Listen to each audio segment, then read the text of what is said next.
আমি এখন আছি একটি বাদামের জমিতে। বাদামের জমিটি সুনামগঞ্জের তাহিরপুর থানায় অবস্থিত। আপনারা দেখতে পাচ্ছেন যে এখানকার সকল কিষানীরা এখানে বাদাম তুলতেছে। আমি এক ভাইয়ের সাথে কথা বলবো। ভাইও বাদাম তুলতেছে। ভাই এদিকে আসেন একটু। আচ্ছা, বাদাম তোলার সিস্টেমটা কি আপনি বলেন তো? বাদাম কীভাবে তুলতে? আম দিলেই বাদাম উঠে যায় না?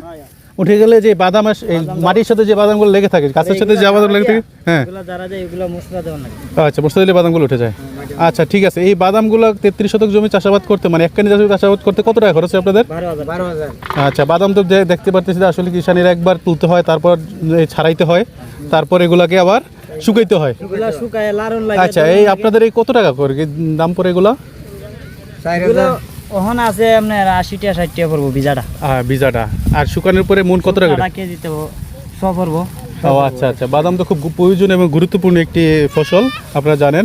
সব জায়গায় বাদাম করা হয় না। আসলে আমি যেখানে আসছি এখানে দেখেন যে সকল কিষানীরা বাদাম তুলতেছে, ছেলে মেয়ে সবাই আছে, দেখতে পারতেছেন। আচ্ছা, তাহলে ভাই আপনার এই কানিপুতে লাভ থাকে কত? খরচ টরচ দেওয়া সব কিছু মিলে সময় লাভ না, সবসময় লাভ হয় না? না, এক সময় লস হয়, এক সময় লাভ হয়ে যায়। আচ্ছা, কৃষকদের এটাই মানে 4 মনোটিয়া 3 মনোটিয়া তো হিসাব করে দিকে লস আই, অনেক সময় লসে এসে পড়ে, আবার অনেক সময় লাভ এসে পড়ে।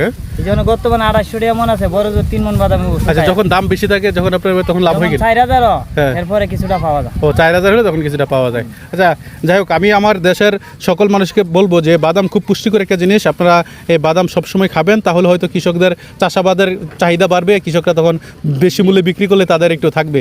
দেশের কৃষিকে বাঁচিয়ে রাখার জন্য অবশ্যই, এই কৃষকদের বাঁচিয়ে রাখার জন্য অবশ্যই আমাদের এই পুষ্টিকর জিনিসটা খাওয়া দরকার, ঠিক না? আচ্ছা, সবাই ভালো থাকবেন। আসসালামু আলাইকুম।